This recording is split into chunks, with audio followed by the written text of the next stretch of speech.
Mark Blackard. I heard that Dutch was contacted by someone in WCW to see if he had a talent suitable to replace Sid in the Skyscrapers. If that is true, can Dutch elaborate on the deal to send Mark Calloway to WCW? Who sent this in? Mark Blackard.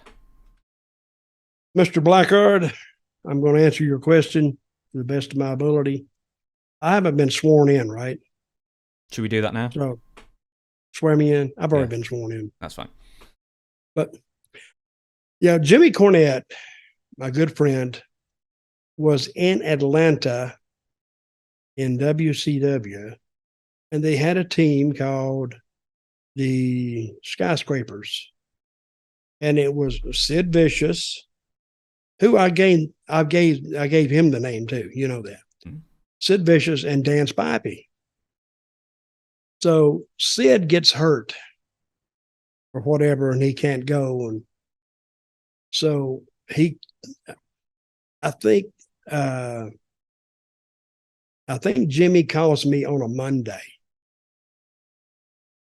and they were doing their tapings on a Wednesday, I think. And he said, listen, and he explained the situation. Sid's hurt. Spivey needs a partner. Do you have anybody up there? Because I was booking Memphis, and he was on the creative team in Atlanta.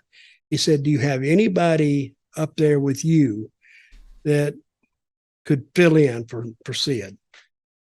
And I just had Mark Calloway there.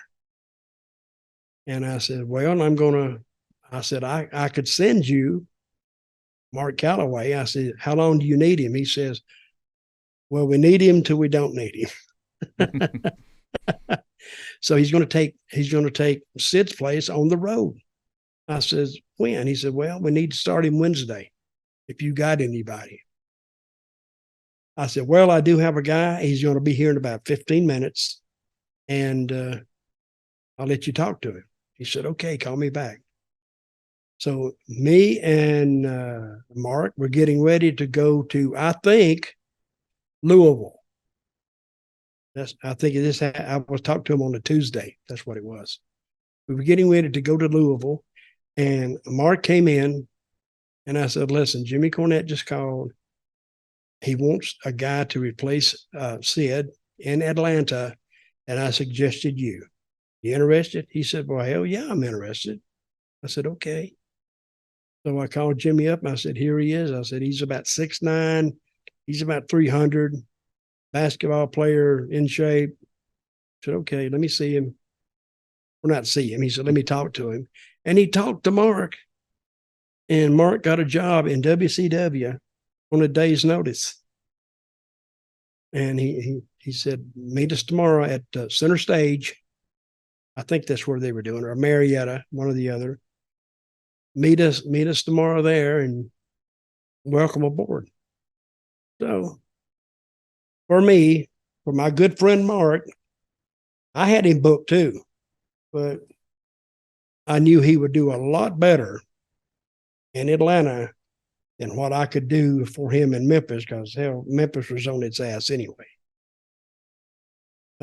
Atlanta had all that Turner money, so he would get paid. So, and that's how he started. And because I knew that once he got down there, Vince McMahon he watched all those shows. He watched all those Turner shows. And when he saw Mark, he would say, because he had the money too. And that's where everybody wanted to go, was WWF back in those days.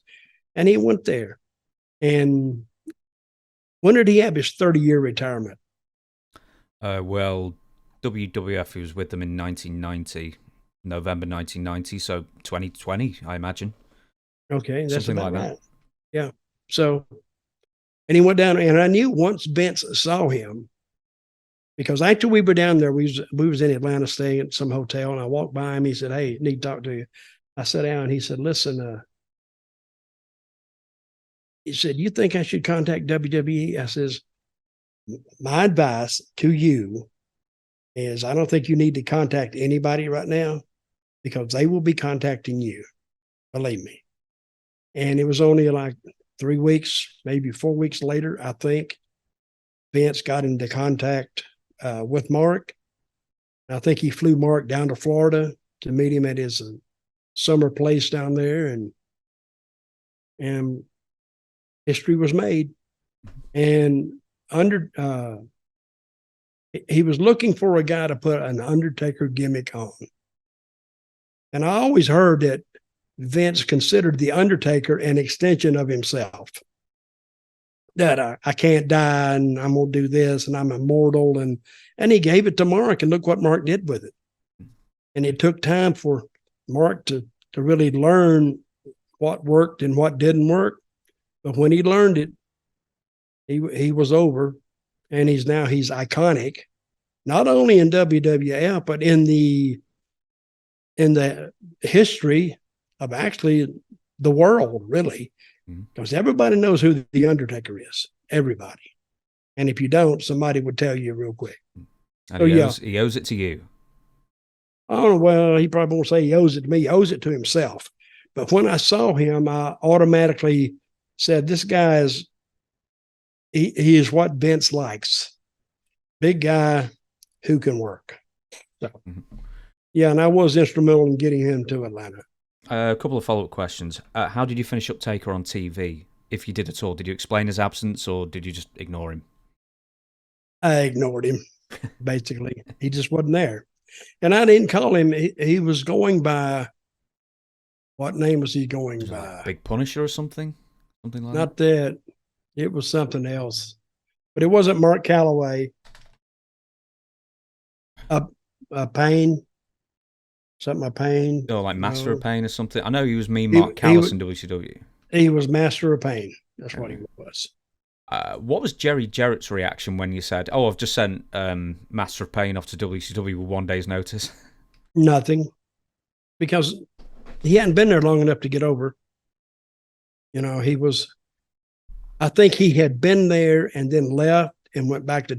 He's from Texas. He went back to Texas for like a month.